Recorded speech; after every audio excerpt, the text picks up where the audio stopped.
Does God sometimes require a do-over after we've broken things?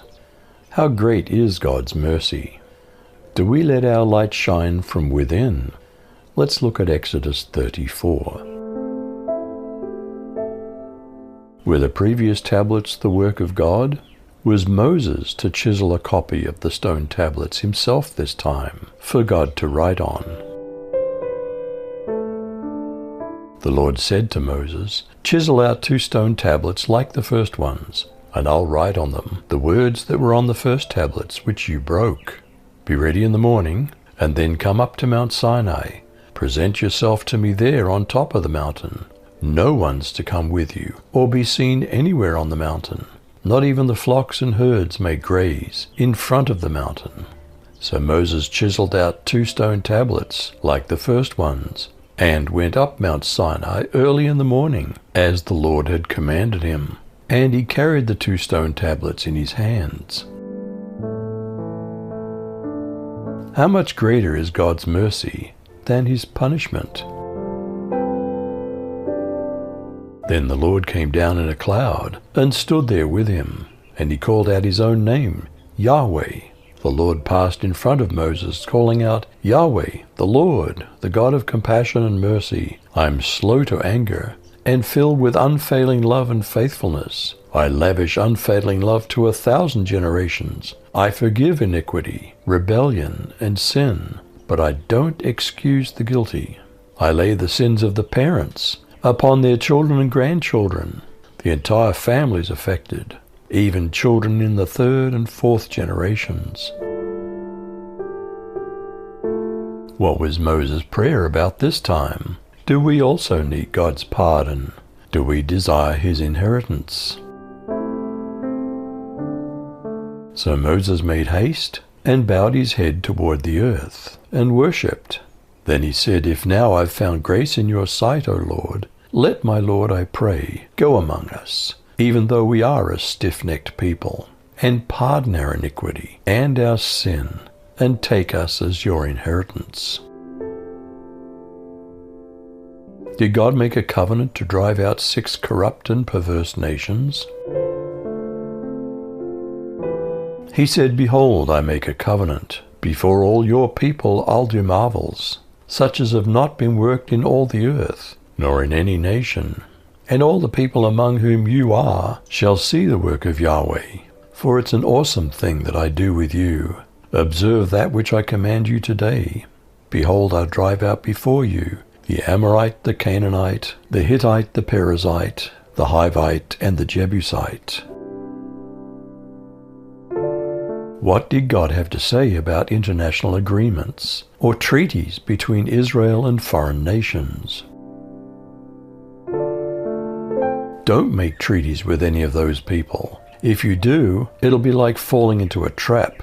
Instead, you must destroy their altars and tear down the sacred poles they use in the worship of the goddess Asherah. I demand your complete loyalty. You must not worship any other god. Is idolatry like prostitution? Were ritual sex acts part of pagan worship? Don't make a covenant with those who live in the land. When they prostitute themselves with their gods and sacrifice to their gods, they may invite you, and you may end up eating some of the sacrifice. Then you might go and choose their daughters as wives for your sons. And their daughters who prostitute themselves with their gods might lead your sons to prostitute themselves with their gods. Don't make metal gods for yourselves. What festival season were they to keep? What about the firstborn? You shall keep the feast of unleavened bread. 7 days you shall eat unleavened bread, as I commanded you, at the time appointed in the month Abib. For in the month Abib you came out from Egypt. All that open the womb are mine, all your male livestock, the firstborn of cow and sheep. The firstborn of a donkey you shall redeem with a lamb, or if you will not redeem it, you shall break its neck. All the firstborn of your sons you shall redeem, and none shall appear before me empty-handed. What weekly and other annual festival seasons were they to observe? You are to labor 6 days, but you must rest on the 7th day. You must even rest during plowing and harvesting times. Observe the festival of weeks, with the first fruits of the wheat harvest, and the festival of ingathering at the turn of the agricultural year. 3 times a year, all your males are to appear before the Lord God, the God of Israel. For I'll drive out nations before you, and enlarge your territory. No one will covet your land when you go up 3 times a year to appear before the Lord your God. What other stipulations did God require of Israel under this covenant? You're not to offer the blood of my sacrifice with anything leavened, nor are you to allow the sacrifice of the festival of Passover to remain until morning. You are to bring the best of the first fruits of the ground to the house of the Lord your God. You are not to boil a young goat in its mother's milk. How long was Moses on the mountain this time?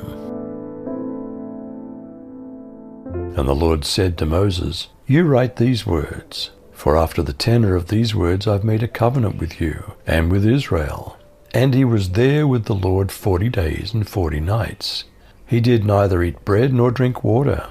And he wrote upon the tables the words of the covenant, the 10 commandments.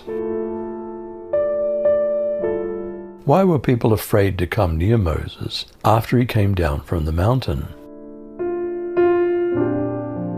Now it happened when Moses was coming down from Mount Sinai, and the 2 tablets of the testimony were in Moses' hand, as he was coming down from the mountain, that Moses didn't know that the skin of his face shone, because of his speaking with him.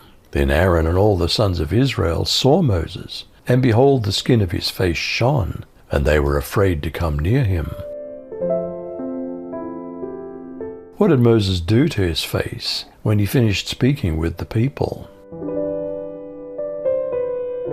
Then Moses called to them, and Aaron and all the rulers in the congregation returned to him. And Moses spoke to them. Afterward all the sons of Israel came near, and he commanded them to do everything that the Lord had spoken to him on Mount Sinai. When Moses had finished speaking with them, he put a veil over his face. What did Moses do with the veil when he went in to speak with the Lord? But whenever he entered the Lord's presence to speak with him, he removed the veil until he came out. And when he came out and told the Israelites what he'd been commanded, they saw that his face was radiant. Then Moses would put the veil back over his face until he went in to speak with the Lord. What light does Jesus expect to shine from our lives? Let your light so shine before men that they may see your good works and glorify your Father in heaven. What internal light does Jesus expect to find in us? Does where our eyes are focused have anything to do with that light? Your eye is like a lamp that provides light for your body. When your eye is healthy, your whole body is filled with light. But when it's unhealthy, your body is filled with darkness. Make sure that the light you think you have is not actually darkness. If you're filled with light, with no dark corners, then your whole life will be radiant, as though a floodlight were filling you with light. Does God sometimes require a do-over after we've broken things? How great is God's mercy! Do we let our light shine from within? You decide.